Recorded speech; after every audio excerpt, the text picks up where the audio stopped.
ایک sky lab کے آسمان سے سسٹم سے منقطع ہو جانے کی خبر کو سن کر پوری دنیا بے چین ہو جاتی ہے۔ ایک 80 ٹن کے اسکائی لیب کو اس سے رشتہ منقطع ہو جانے کے بعد دنیا کی نیند اڑ جاتی ہے۔ سب سے پہلا اسکائی لیب امریکہ نے فضا میں چھوڑا تھا۔ سب سے پہلا اسکائی لیب آسمان کی بلندیوں کی طرف امریکہ نے چھوڑا تھا۔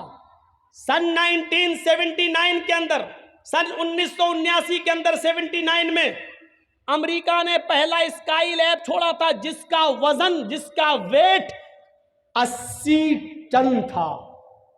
80 ٹن آسمان کی کافی بلندیوں پر پہنچنے کے بعد اسکائی لیب نے اپنا کنیکشن منقطع کر لیا۔ دنیا کے جس سسٹم سے اسکائی لیب آسمان کی بلندیوں پر جا رہا تھا اس سسٹم سے وہ کٹ جاتا ہے، یعنی اسکائی لیب پر اس سسٹم کا کنٹرول ختم ہو جاتا ہے۔ امریکہ اعلان کرتا ہے اسکائی لیب سے ہمارا کنٹرول ختم ہو چکا ہے، اب 80 ٹن کا اسکائی لیب زمین کے کسی بھی حصے میں گر سکتا ہے، کسی کے بھی اوپر گر سکتا ہے، وہ زمین کے کسی بھی حصے میں آ سکتا ہے۔ یقین مانیے 79 کو جب یہ اعلان کیا جا رہا ہے، انڈیا بھی، پاکستان بھی، بنگلہ دیش بھی، نیپال بھی، یوروپ بھی، ایشیا بھی، ہر آدمی پریشان تھا، ہر ملک پریشان تھا۔ یہ 80 ٹن کا اسکائی لیب جب گرے گا تو کیا حال ہوگا؟ ہر آدمی کی رات کی نیندیں اڑ گئی تھی، ہر ملک بے چین تھا کہ یہ گرے گا زمین کے اوپر تو کیا ہوگا۔ میرے بھائیوں، وہ جانا چاہے تو چھپے کہاں، کیونکہ اسکائی لیب ادھر بھی گر سکتا تھا۔ میرے بھائیوں، ایک اسکائی لیب کے آسمان سے سسٹم سے منقطع ہو جانے کی خبر کو سن کر پوری دنیا بے چین ہو جاتی ہے۔ ایک 80 ٹن کے اسکائی لیب کو اس سے رشتہ منقطع ہو جانے کے بعد دنیا کی نیند اڑ جاتی ہے کہ اسکائی لیب اگر ہم پر، ہمارے بچوں پہ گر گیا تو کیا ہوگا۔ میرے بھائیوں، تصور کیجئے کہ جب ایک ہلکی سی خبر ہماری رات کی نیند اڑا دیتی ہے تو اس خبر کے آگے ہماری نیندیں کتنی اڑنی چاہیے کہ یود المجرم لو یفتدی من عذاب یومئذ ببنیہ وصاحبتہ واخیہ وفصیلتہ التی تؤویہ ثم ینجی۔ قیامت کا دن ہوگا، انسان ایک دوسرے کے سامنے ہوگا، لیکن مجرم اس دن یہ چاہے گا لو یفتدی من عذاب یومئذ ببنیہ، آج میرا بیٹا جہنم میں چلا جائے لیکن میں جنت میں چلا جاؤں۔ کتنی بڑی خبر ہے۔ قرآن پڑھتے ہو، ابھی رمضان کا مہینہ آ رہا ہے، تراویح ہوں گی، سن لینا۔ ایک قاری صاحب آئیں گے اور الف لام میم کے الف سے شروع کر کے 18 20 25 ایک مہینے میں قرآن ختم کر دیں گے۔ یعلمون تعلمون کے علاوہ ہماری سمجھ میں کچھ نہیں آئے گا۔ ایک طرف قرآن یہ بھی سن لیا، لیکن ایک طرف یہ بھی سنو، لو یفتدی من عذاب یومئذ ببنیہ، جس بچے کا فیبر اور کھانسی اور پیٹ کا درد ہمیں سونے نہیں دیتا تھا، لیکن قیامت کے دن ہم مجرم ہیں، لیکن ہم چاہیں گے کہ میرا بیٹا جہنم میں چلا جائے لیکن میں بچ جاؤں۔ اے اللہ میرے بیٹے کو لے لے۔ لو یفتدی من عذاب یومئذ ببنیہ، فدیے میں لے لے، اے اللہ میرا بیٹا لے لے، جہنم میں ڈال دے، مجھے چھوڑ دے۔ وصاحبتی وبنی، ایک رات جس عورت کے بنا نہیں رہ پاتے، اے اللہ میری بیوی لے لے اور جہنم میں ڈال دے لیکن مجھے چھوڑ دے، اللہ مجھے بچا لے، اللہ میری بیوی کو لے لے۔ واخیہ، یہ میرا بھائی ہے، اس کا باپ میرا باپ ایک ہے، اس کی ماں میری ماں ایک ہے، اس کی رگوں میں میرے باپ کا میری ماں کا خون دوڑ رہا ہے، میری رگوں میں بھی میرے باپ ماں کا خون دوڑ رہا ہے۔ بھائی بھائی کے لیے جان دینے کو قربان ہوتا دنیا میں، لیکن قیامت کے دن وہ بھائی کہے گا اللہ یہ میرا بھائی ہے، اس کو تو جہنم میں ڈال دے لیکن مجھے چھوڑ دے۔ اے اللہ اس کو جہنم کے اندر پھینک دے لیکن مجھے چھوڑ دے، اللہ اس کو ڈال دے مجھے چھوڑ دے۔ اور آگے والا جملہ وَفَصِيلَتِهِ الَّتِي تُؤْوِيهِ، اللہ یہ میرا خاندان ہے، یہ میرے چچا، یہ میرے بابا، یہ میرے کاکا، یہ میرے نانا، یہ میرے دادا، اے اللہ یہ میرا خاندان ہے، یہ پورا کا پورا کنبہ، پورا کا پورا قبیلہ، پورا کا پورا گاؤں، پورا کا پورا خاندان تو لے لے، ان کو جہنم میں ڈال دے، ثم ینجی، اسے نجات دے دے، اسے بخش دے، اس کو جنت میں ڈال دے، سب کو جہنم میں پھینک دے۔ کتنا بڑا اسکائی لیب ہے یہ، ایک ہلکا سا اسکائی لیب 80 ٹن کا، امریکہ اور انگلینڈ، برطانیہ، مصر، جاپان اور فرانس، اسرائیل، عرب، Europe, Asia, India, Pakistan, Sri Lanka اور بنگلہ دیش سب کی نیند اڑا رہا ہے کہ کہیں ہمارے سر پہ نہ گر جائے۔ میرے بھائیوں، کبھی آپ نے سوچا ہے کہ جہنم کا عذاب کہیں ہمارے سر پہ نہ آ جائے؟ کبھی آپ نے سوچا ہے کہیں ہمیں کو جہنم کا عذاب نہ ملے، کہیں مل جائے؟ ہم تصور کریں کہ کہاں ہیں، فکر کی ہم نے؟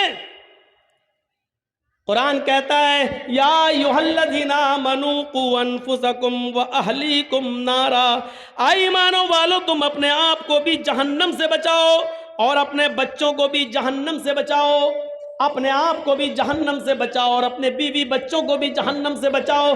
کتنے لوگ ہیں جو اپنے آپ کو اور اپنے بیوی بچوں کو جہنم کی آگ سے بچا رہے ہیں؟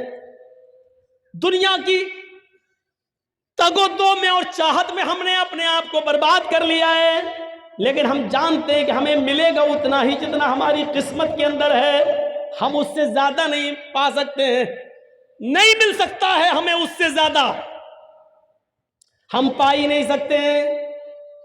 یہاں انسانوں کی حالت یہ ہے، آپ کو 20 سال پرانا ایک واقعہ سناؤں، ہمارے علاقے میں نارتھ یو پی کے اندر،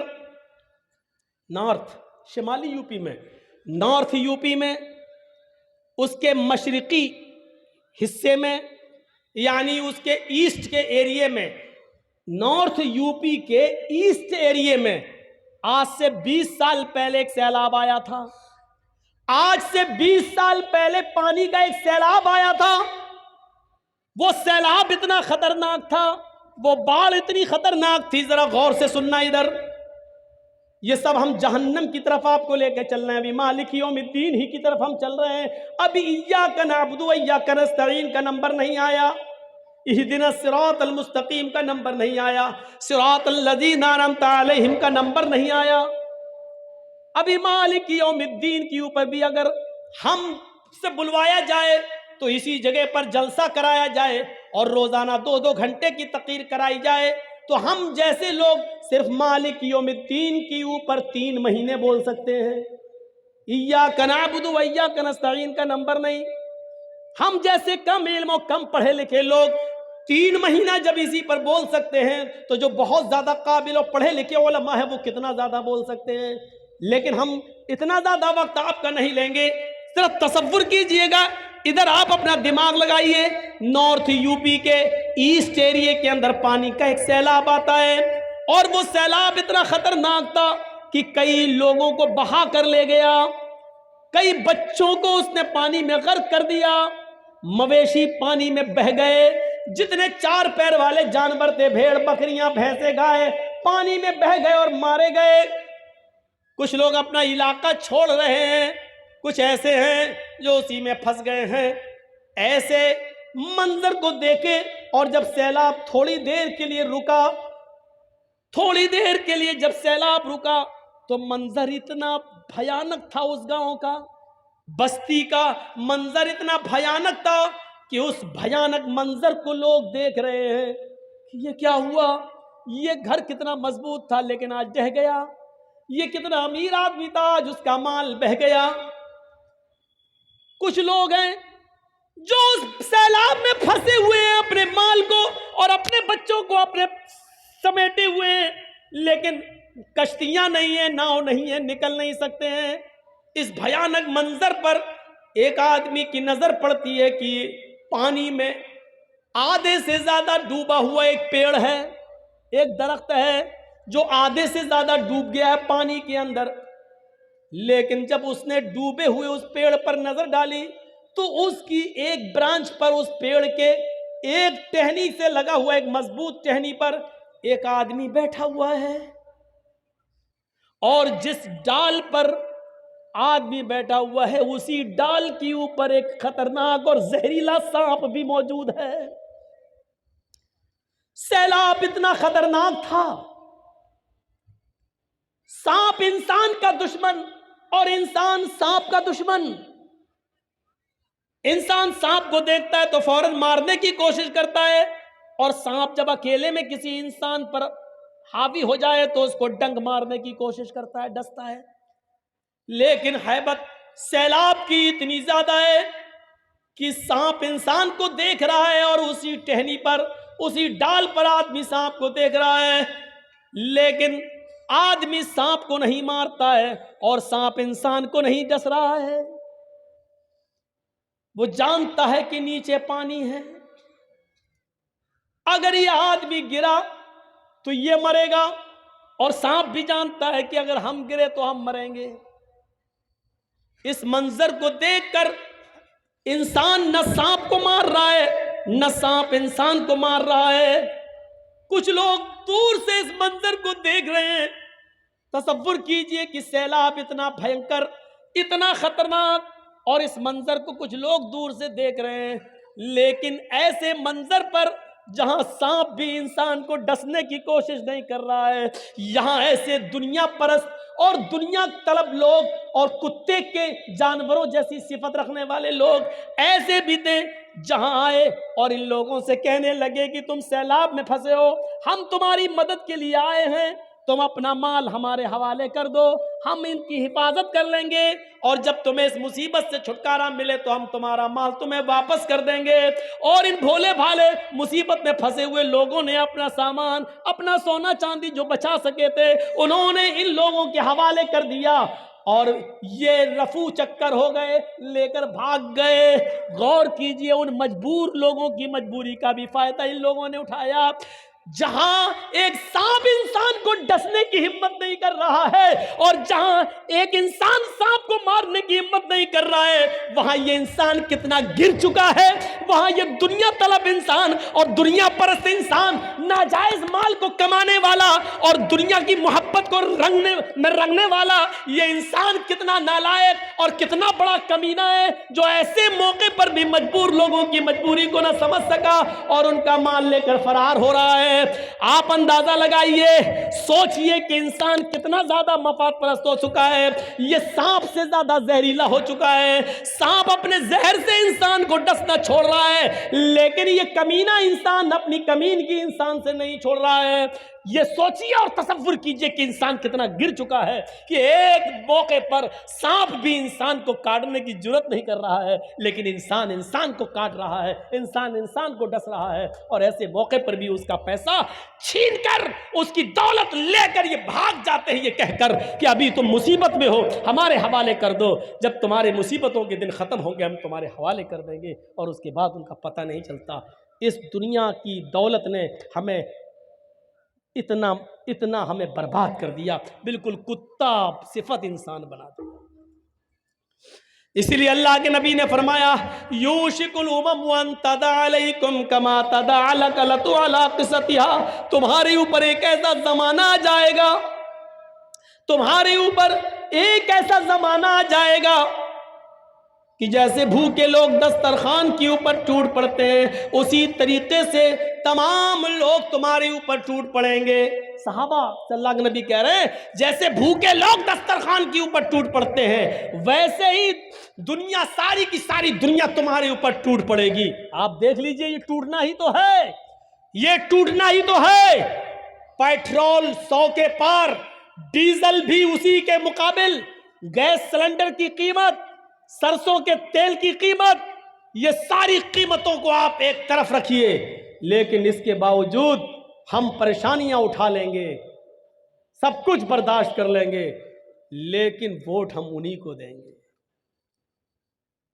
یہ کیا ہے؟ تسلط دیکھیے. وہ زہر گھولنے میں کامیاب ہو گئے اور سب کو ایک پلیٹ فارم پر لے آئے.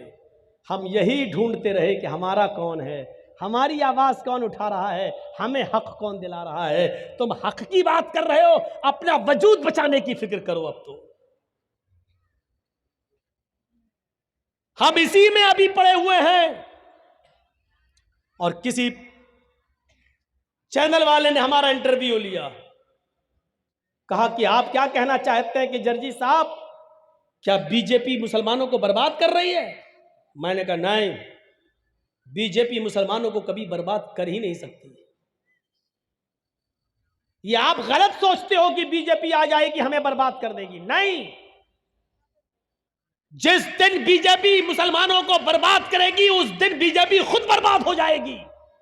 یہ سوچو, بی جے پی کبھی مسلمانوں کو برباد نہیں کرے گی, کیونکہ جب مسلمان برباد ہو جائیں گے تو پھر وہ کس کے نام پر حکومت کرے گی؟ وہ مسلمانوں کو باقی رکھے گی, وہ مسلمانوں کو بچائے گی, وہ مسلمانوں کی حفاظت بھی کرے گی, کیونکہ انہی کو رسوا کر کے, انہی مسلمانوں کو بدنام کر کے اس کو حکومت چلانا ہے. وہ مسلمانوں کو برباد نہیں کرے گی. مسلمانوں کو برباد کرنے کے بعد پھر وہ حکومت کس پہ کرے گی؟ اس کو حکومت میں باقی رہنے کے لیے مسلمانوں کو باقی رکھنا ضروری ہے. اس لیے آپ یہ تصور مت کریے کہ ہمیں بی جے پی برباد کر دے گی. نہیں, پریشان کرے گی, برباد نہیں کرے گی. پریشان کرے گی, ہوا کھڑا کر کے تمہیں انڈیا سے نکالا جائے گا,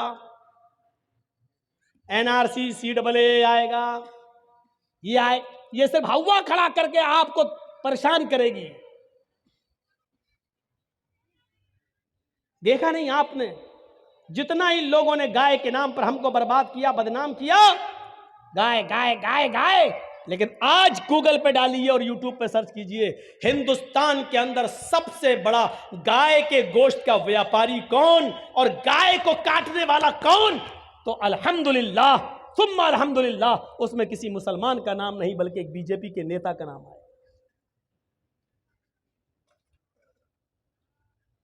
یہ صرف ہمیں بدنام کرتے ہیں, گائے گائے گائے. اللہ تعالیٰ نے ایسا کر دیا کہ لو پیو گائے کا پیشاب اور کھاؤ گائے کا گوبر. ایسی جگہ پہنچا دیا ہے کہ تم مسلمانوں سے گائے گائے گائے کرتے ہو. پڑھو, ابھی ہمارے ہاں ایک علاقے میں مودی جی نے کیا کہا تھا, جو پشو دودھ نہیں دیتے یعنی بیل, وہ ان کی گوبر کو بھی اتنا قیمتی بنا دیں گے کہ لوگ اس کو سڑک پہ پڑا ہوگا تو اٹھا کے اپنے گھر لے جائیں گے, اس سے بھی پیسہ آئے گا. مشین, پتہ نہیں رات میں سپنے میں کون بتاتا ہے ہمارے دیش کے چوکیدار کو, گوبر سے بھی پیسہ آئے گا. ہم 5 سال انتظار کریں گے کیسے آتا دیکھیں گے. تو یہ حالت ہے ہماری, ٹوٹ پڑے گے سارے لوگ تمہارے اوپر. صحابہ نے کہا کیا اس وقت ہم تعداد میں کم ہوں گے؟ اللہ کے نبی نے فرمایا نہیں, اس وقت تم تعداد میں کم نہیں ہوگے, تمہاری تعداد بہت زیادہ ہوگی. لیکن بیکار, جیسے سمندر میں کوڑا کرکٹ پڑا ہوتا ہے, ایک لہر آتی ہے, موج آتی ہے, کوڑا کرکٹ کو بھگا لے جاتی ہے, ایسی دنیا کی ساری قومیں تمہیں جہاں چاہیں گی وہاں لے جائیں گی, جیسے چاہیں گی ویسے نچائیں گی. بنگال والوں, ہمارے اور آپ کے گھر کی لڑکیاں ٹیکا لگاتی ہیں, ٹیکا. اور یہ چیز ہم نے صرف بہار اور بنگال میں دیکھی ہے. یہ غیر مسلموں کی مشابہت ہے. آپ اپنے گھر میں اپنی بہنوں, بیٹیوں, بیویوں سے کہو کہ یہ ٹیکا لگانا بند کریں. بندی لگاتی ہے یہ. من تشبہ بقوم فہو منہم, جو جس قوم کی مشابہت کرے گا قیامت کے دن اسی کے ساتھ اٹھایا جائے گا. کیا آپ چاہتے ہیں کہ ہماری اور آپ کی ماں, بہن, بیٹیاں کل قیامت کے دن غیر مسلموں کے ساتھ اٹھائی جائیں؟ دنیا, اللہ کے نبی سے پوچھا, یہ کہاں فرمایا کہ ایسا کیوں؟ کہ حب الدنیا و کراہیت الموت, اللہ رب العالمین دنیا کی محبت تمہارے دلوں میں ڈال دے گا. آج دنیا کی محبت ہمارے دلوں میں ڈال دی گئی. کہیں سے بھی ملے مال, بس مال آئے, اور جتنا آئے وہ ہم تک رہے, ہم آپ کو نہیں دیں گے. اس دنیا کی ہرس نے اور لالچ نے ہمیں بالکل کتا بنا دیا ہے. ہمارے اور آپ کے گاؤں میں ایک بیل مرا پڑا ہے, ایک بیل مر گیا ہے. سنیے ایک مثال, ایک بیل مر گیا ہے اور اس مرے ہوئے بیل کے پاس ایک کتا آیا ہے اور اس مرے ہوئے بیل کا گوشت نوچ نوچ کے کھا رہا ہے. اس مرے ہوئے بیل کی بدبو دوسرے کتوں کو لگی, دوسرے کتے بھی اس مرے ہوئے بیل کا گوشت کھانے آ رہے ہیں. لیکن یہ کتا جس نے سب سے پہلے اس بیل کے گوشت پر بوہ مارا, وہ کتا جب دوسرے کتے کو آتا ہوا دیکھتا ہے تو بھونکتا ہے، اپنا دانت دکھاتا ہے، اپنا پیر اٹھاتا ہے اور بھونک بھونک کر اس کتے کو وہاں سے بھگا دیتا ہے۔ اس کتے سے پوچھو کہ تو کتنا گوشت کھا لے گا؟ 2 کلو، 3 کلو، 4 کلو، زیادہ سے زیادہ 5 کلو، لیکن یہاں تو 3 کنٹل ہے۔ مرا ہوا بیل، اس کا وزن 3 کنٹل ہے، تو کتنا کھا لے گا؟ 2 کلو، 3 کلو، 4 کلو، زیادہ سے زیادہ 5 کلو، لیکن کتے کو یہ گوارا ہے کہ بقیہ گوشت بیکار ہوتا ہے، ہو جائے، لیکن دوسرے کتے کو ہم نہیں کھانے دیں گے۔ آج یہی صفت ہمارے اندر آ گئی ہے۔ یہ سننا پڑے گا تمہیں نہیں، تمہارے باپ کو بھی سننا پڑے گا۔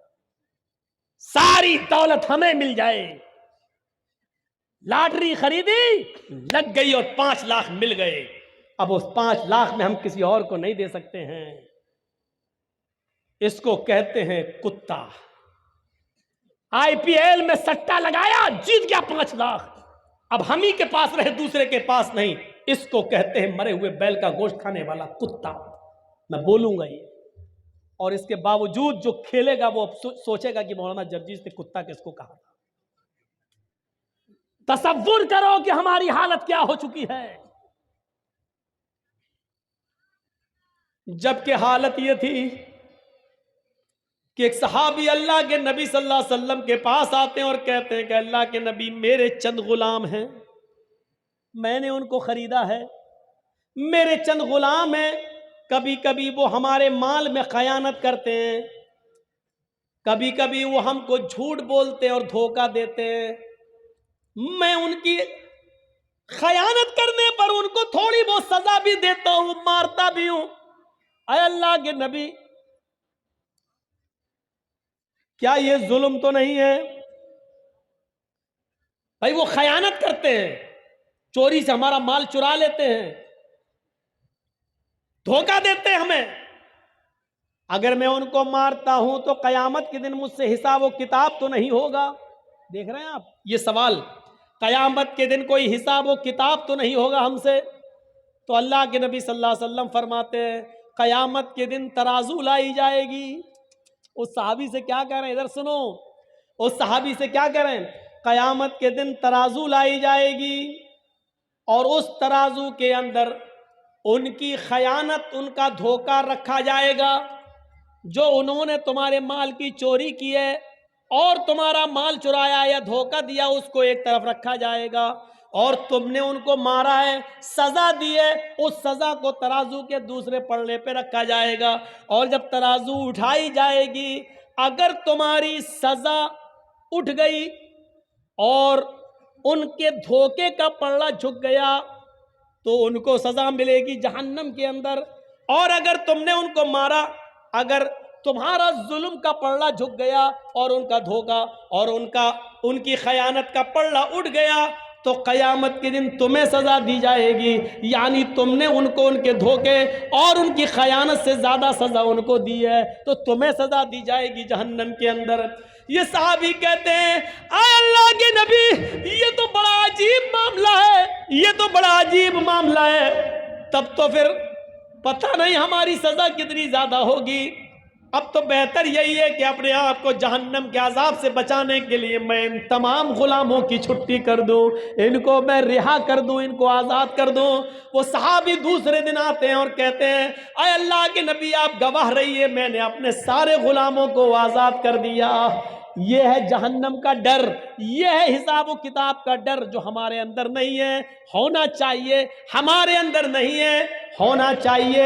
میرے پیارے ساتھیوں، انہوں نے سوچا ہم نے ان کو جو سزا دی کہیں ایسا نہ ہو کہ ان کے جرم سے زیادہ ہو اور پھر ہمیں جہنم میں ڈالا جائے۔ انہوں نے سارے قیدیوں کو، سارے غلاموں کو آزاد کر دیا، سارے غلاموں کو آزاد کر دیا۔